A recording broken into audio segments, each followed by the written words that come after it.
Assalamualaikum warahmatullahi wabarakatuh. Perkenalkan, nama saya Widya Melati Putri, NPM 224111066. Saya dari kelas manajemen 22DX. Pada kesempatan hari ini, saya akan menjelaskan materi pada mata kuliah Sistem Informasi Manajemen. Jenis informasi manajemen sistem. Yang pertama, tingkat bawah atau operasional, 2 tingkat pengetahuan, 3 tingkat manajemen media, dan yang terakhir manajemen atas atau tingkat strategis. Yang pertama, tingkat bawah atau operasional. Sistem pemrosesan transaksi atau TPS merupakan sistem pemrosesan informasi yang diperuntukkan bagi orang atau pegawai yang bertugas mengawasi jalannya sehari-hari organisasi perusahaan dan melakukan transaksi rutin. Organisasi sehari-hari perusahaan dan melakukan transaksi rutin dengan pihak luar, contohnya pemasaran, penjualan, penerimaan, pesanan, reservasi, hotel, dan lain-lain.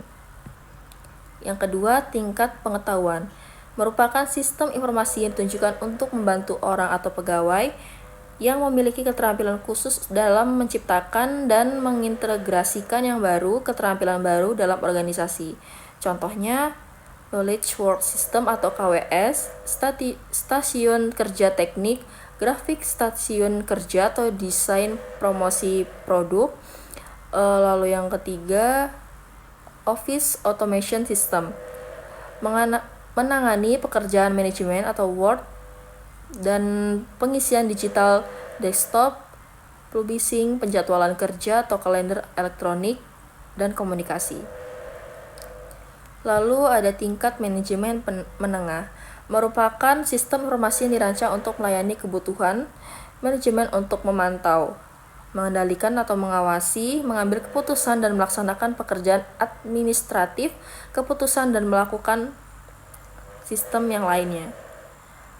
Lalu pekerjaan administratif itu contohnya seperti sistem informasi manajemen, manajemen penjualan, pengendalian persediaan, analisis investasi, pengendalian persediaan, analisis investasi pendukung keputusan. Lalu ada sistem DSS, analisis wilayah penjualan, penjadwalan produksi, analisis biaya, wilayah penjualan, dan analisis penjadwalan produksi. Lalu manajemen atas atau tingkat strategis. Sistem pendukung eksekutif merupakan sistem informasi yang ditujukan untuk tingkat atas perusahaan yang manajemen senior untuk mendukung keputusan manajemen senior dalam jangka panjang. Kegiatan perencanaan jangka panjang perusahaan contohnya itu ramalan atau tren penjualan dalam 5 tahun ke depan dan seterusnya.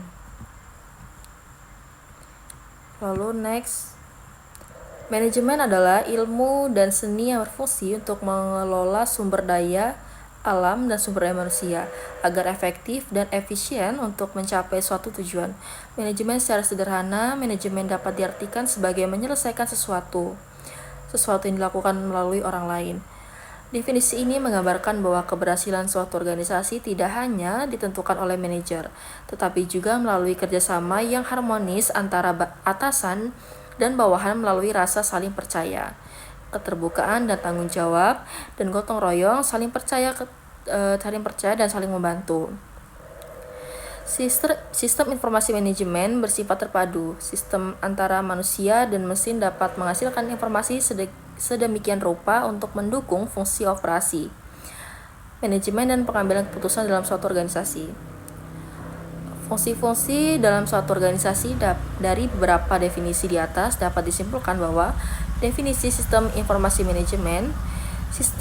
manajemen adalah jaringan prosedur pemrosesan data dikembangkan dalam suatu organisasi dan berwenang untuk menyediakan data atau informasi kepada manajemen untuk mendukung pengambilan keputusan, informasi kepada manajemen untuk mendukung pencapaian tujuan.